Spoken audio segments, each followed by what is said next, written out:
Bismillahirrahmanirrahim. Assalamualaikum warahmatullahi wabarakatuh. Alhamdulillahirabbil alamin. Wassalatu wassalamu ala nabiyyina Muhammadin wa ala alihi wa sahbihi ajma'in, amma ba'd. Jamaah sekalian kami hormati. Banyak orang mengeluhkan kondisi hidupnya. Banyak orang merasa, kenapa kok urusan saya serba sulit, serba telat, rezeki telat, jodoh telat, ngaji telat, semuanya serba telat. Ternyata pemicunya seringkali adalah perilaku kita sendiri. Maka para ulama kita menyampaikan sebuah kaidah, al-jaza'u min jinsil amal.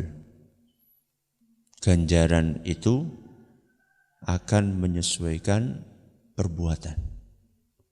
Jadi kalau perbuatannya A, maka ganjarannya ya serupa dengan A. Kalau perbuatannya B, maka ganjarannya pun akan serupa dengan B.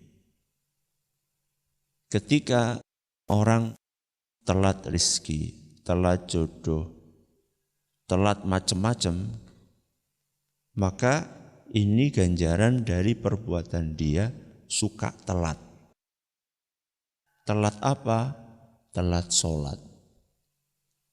Telat sholat. Orang yang suka menunda-nunda sholat, maka ganjarannya dia akan ditunda-tunda dalam segala urusannya. Rasulullah SAW dalam sebuah hadis yang diriwayatkan oleh Imam Muslim dari Abu Sa'id Al-Khudri radhiyallahu anhu, beliau berkata, anna Rasulullah sallallahu alaihi wasallam ra'a fi ashabihi ta'akhura. Bahwasanya Rasulullah sallallahu alaihi wasallam pernah melihat sebagian sahabatnya ini telat. Telat ngapain? Telat sholat. Telat sholat ini bisa telat sama sekali atau enggak ngisi shaf yang pertama dulu. Ya, sukanya pada di mana? Belakang. Kamu masjid ngobrol, nongburi. Atau maksudnya adalah betul-betul telat. Imamnya sudah sholat, ini baru datang. Faqala lahum. Maka Nabi SAW pun menasihati para sahabatnya, taqaddamu. Ayo pada maju. Isi dulu shaf yang depan. Atau kalau maknanya adalah telat berjamaah, ayo mangkate sing gasik. Berangkatlah lebih awal. Fa'tammu bi. Yang softnya di depan, ikuti apa yang aku lakukan. Karena yang namanya makmum itu kan mengikuti imam. Wal ya'tamma bikum man ba'dakum. Adapun yang di belakang kalian, di belakang shaf pertama, di belakang shaf kedua, maka dia mengikuti gerakan shaf yang ada di depannya. Karena saat itu belum ada pengeras suara. Sehingga bisa saja suara imam itu tidak terdengar sampai ke belakang. Terus bagaimana? Makmum mengetahui ini ruku, ini sujud dari mana? Dari shaf di depannya. Begitu shaf di depannya ruku, oh berarti kewis ruku. Yang paling belakang lihat depannya, yang depan yang lihat depannya, yang depan yang lihat depannya, yang depan yang lihat depannya, sampai shaf yang pertama. Nah, shaf yang pertama itulah yang ngelihat imam langsung. Lalu Nabi SAW bersabda, ini yang perlu kita garis bawahi. La yazalu qaumun yata'akhkharun. La yazalu qaumun yata'akhkharun. Ketika ada orang biasa telat sholat. Ketika ada orang biasa telat sholat. Hatta yuakhirahumullah. Orang tersebut akan dibikin Allah telat. Akan dibikin Allah telat. Perhatikan, di sini Nabi SAW tidak sebutkan Allah akan bikin telat dia dalam urusan A atau B atau C atau D. Nabi cuma katakan orang ini akan dibikin telat. Gak disebutkan telat dalam apa? Bisa kita simpulkan, kalau seandainya dibikin seperti itu, tidak ada telat A, B, C, D, berarti maksudnya adalah telat dalam semua urusan. Siapa yang biasa menunda-nunda waktu sholat, maka oleh Allah akan ditunda seluruh urusannya. Di dunia ini rezekinya akan ditunda. Di dunia ini jodohnya akan ditunda. Telat rezeki, telat jodoh, telat mikir. Tell me. Si kebre usah tell me. Diulang orang mudeng-mudeng gue tell me jenenge. Maka kita harus koreksi, kenapa kok bisa seperti ini? Teman saya kenapa belajar sebentar langsung jos dadi lanyong? Teman saya kenapa malah jadi rebutan akhwat? Loh aku golek akhwat siji wangel banget. Ada apa ini?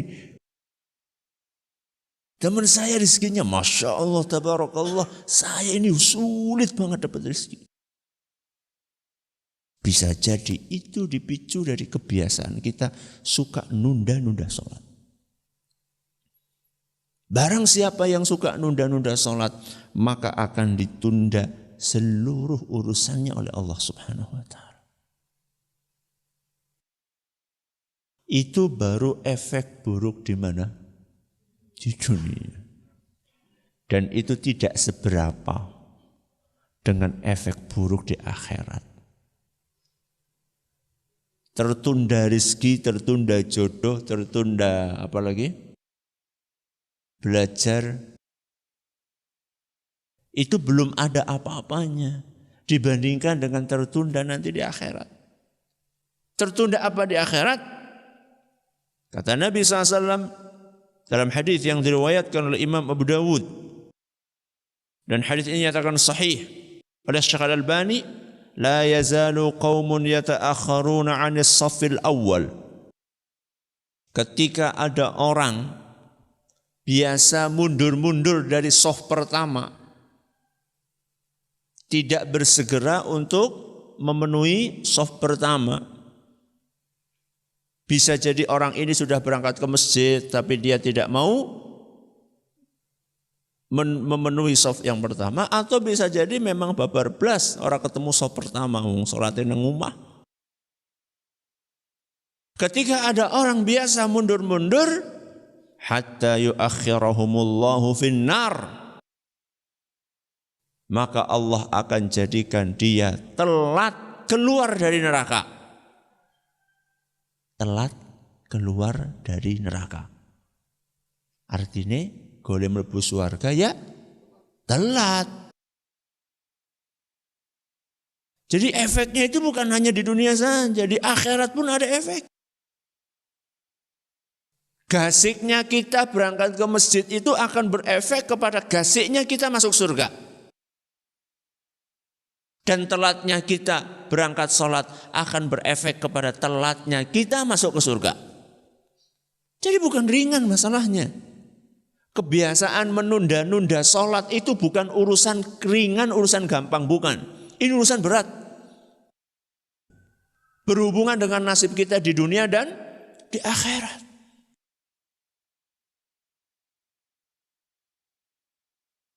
Paling telat sedina Ustaz. Masya Allah. Telat sedina. Wa inna yawman inda rabbika ka alfi sanatin mimma ta'uddun. Sehari di sisi Allah itu seperti 1000 tahun menurut ukuran kalian. Sedina nang akhirat pada karo 1000 tahun nang dunia. Satu hari di akhirat sama dengan 1000 tahun di dunia. Bayangkan telat 1 hari. Teman kita sudah Masya Allah di surga berapa tahun? 1000 tahun. Sudah menikmati makanannya, minumannya, bidadarinya. Wis wareg. Ini lebih untuk 1000 tahun kemudian wis geseng. Ya, sudah gosong. Dibakar di api neraka. Itu kalau telatnya 1 hari. Kalau telatnya seminggu, berapa tahun? 7.000 tahun. Kalau telatnya sebulan, beden 30.000 tahun. Nek telatnya setahun, 360.000 tahun. Bukan urusan ringan jamaah, bukan urusan remeh. Kebiasaan telat sholat itu bukan urusan remeh, ini urusan berat. Maka berlatihlah, berjuanglah. Semua itu butuh latihan, tapi harus dimulai. Jadi jangan alasan ini masih proses Ustaz. Pirang tahun boleh proses. Ya, ini prosesnya harus dilatih, harus diusahakan.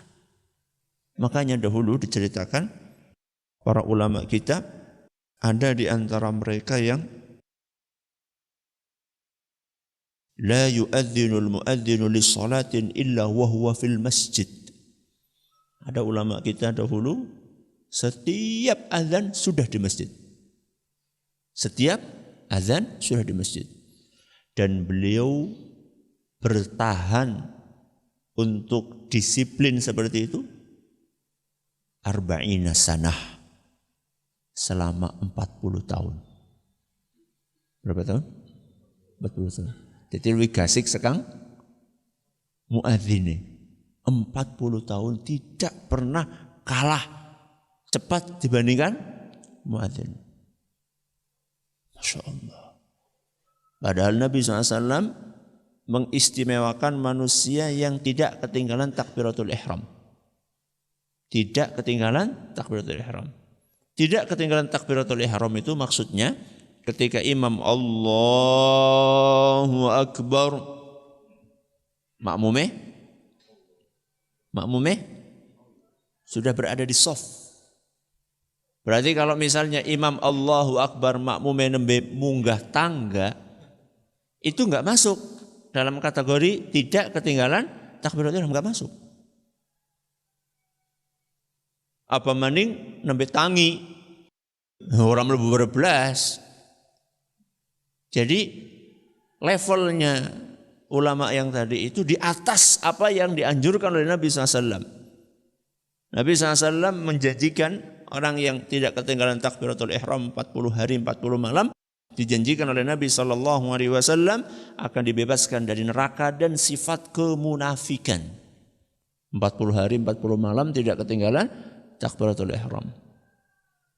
Level di bawahnya lagi tidak masbuk. Level di bawahnya lagi tidak masbuk. Tidak masbuk ya maksudnya minimal ruku bareng sama imam. Itu tidak masbuk. Jadi kalau jenengan itu sudah berlatih tidak masbuk, mending. Tapi urung patia ideal. Belum ideal. Banget belum. Jadi kalau alhamdulillah aku sih alhamdulillah wis ora tau masbuk. Artinya ya begitu imam ruku ya aku wis cepet-cepet ben bisa ruku bareng. Ya. Itu lumayan ya. Tapi masih ada yang di atasnya. Apa itu tadi? Tidak ketinggalan takbiratul ihram. Dan masih ada yang di atasnya lagi. Apa tadi? Muadzin di masjid jenengan sudah datang sebelum muadzin. Apa itu Ustaz ya? Latihan. Makanya sudah dilatih dari orang masbuk disit. Ya. Nanti sudah terbiasa, naikkan grade-nya. Di atasnya apa tadi? Tidak ketinggalan takbiratul ihram. Sudah settle, sudah bagus, naikkan lagi grade-nya. Sebelum azan sudah berada di masjid. Sampai-sampai ada seorang ulama yang berkata, "Idza adzana al-muadzinu fa in lam tajiduni fil masjidi fatlubuni fil maqbarah." Kalau sampai muadzin sudah azan, kok kalian tidak lihat aku berada di masjid? Gimana? Kalau sampai azan dikumandangkan, kok kalian tidak ngelihat aku ada di masjid, belum ada di masjid, cari aku di kuburan. Cari aku di kuburan. Lagi gali kuburan apa? Bukan, aku sudah mati. Kalau kalian sudah mendengarkan azan, lalu aku tidak ada di masjid, gue tandanya yang wis mati. Berarti dia itu selalu sebelum muadzin datang, dia sudah di masjid. Nek siki. Nek wis azan aku ora keton, berarti nyong nang kasur. Lagi turu.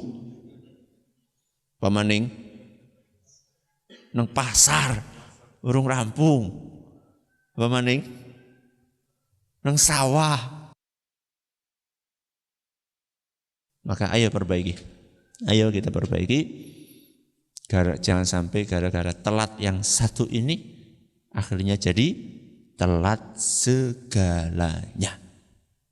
Wallahu a'lam bishawab. Terima kasih atas perhatiannya. Mohon maaf atas segala kurangannya. Kita tutup dengan baca subhanakallahumma bihamdika asyhadu an la ilaha illa anta astaghfiruka wa atubu ilaik. Assalamualaikum warahmatullahi wabarakatuh.